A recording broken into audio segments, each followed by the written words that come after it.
Today we are going to introduce you the auto debug, the new feature, right? A lot of people really like it, but don't know how to use it. Basically, you need to do two things. One is just change the agent.input to auto debug. Agent.input also works, but auto debug just have more features for your debug. And another thing is you need to for the functions, right? For example, if you want to debug two specific tools or before that tools, you can add our X-ray. So X-ray is basically that's a kind of like a breakpoint. So it will stop here, right? So let's run it now. Python agent.py. And as you can see, if we start auto debug, it will show all the logs. This is our user prompt, right? This is what we just input to the agent, right? And also we can see the logs, how it works. It does send a system prompt to the large language model, and we are using GPT-5 as a model.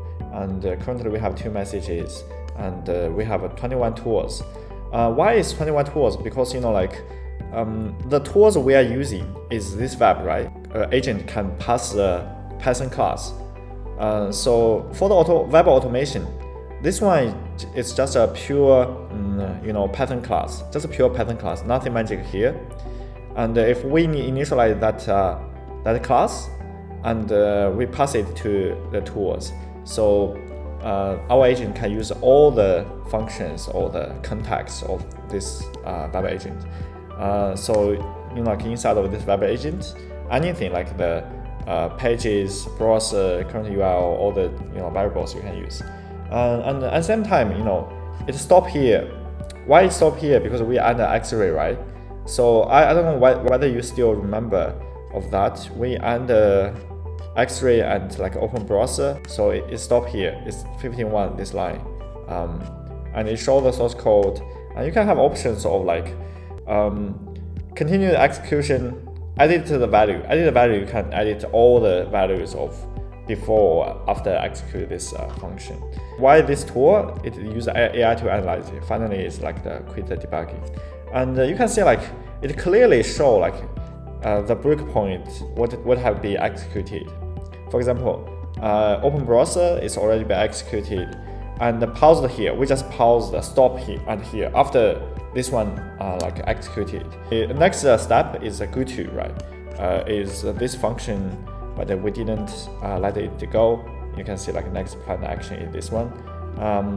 Maybe we can first check why it uses this tool, right? So we can click the W. It will analyze why using this tool. So yeah, after several seconds, you can see okay, why open browser? Why call this function?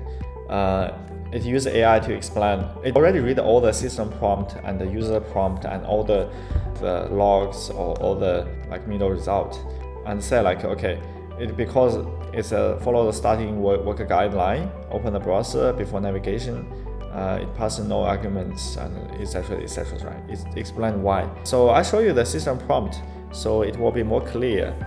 This is system prompt, and we already give it some guidelines. So it said according to these guidelines, it have these new functions. Then we can return back. We can choose continue to execution. Maybe let's try to edit the result, right? So we can check messages. This is the whole messages, right? Message windows. You change the model name. So next action will according to different model to do that. Tool name, all these variables you can change, or you can, for example, iterations is 15, right? We can change it to maybe 20, right? So it can be edited during executed. After we change that, we can go back. We can continue execute. So it will continue to execute the agent. So it's during you fly, you fix the engine. I really like this. For example, this is wait for manual login or etc. So we can choose Y. Yeah, I guess this will super helpful when you are debugging the AI agent stuff. Sometimes we don't know why this specific function are being called, and we want to wonder, do we have a better way to write this function or not, right? So I guess like if you use this stuff, it's more easier for you to find the problems. And at the same time, like if you are using Cloud Code or Codex, right, like they are all working in the terminal, and you can directly use the terminal, like to check all the logs, etc. Instead of you use a web UI, you need to copy paste from web UI to your Cloud Code. Cloud Code can fix all the problems. Yeah, that's auto debug. If you have any questions, just directly contact with me.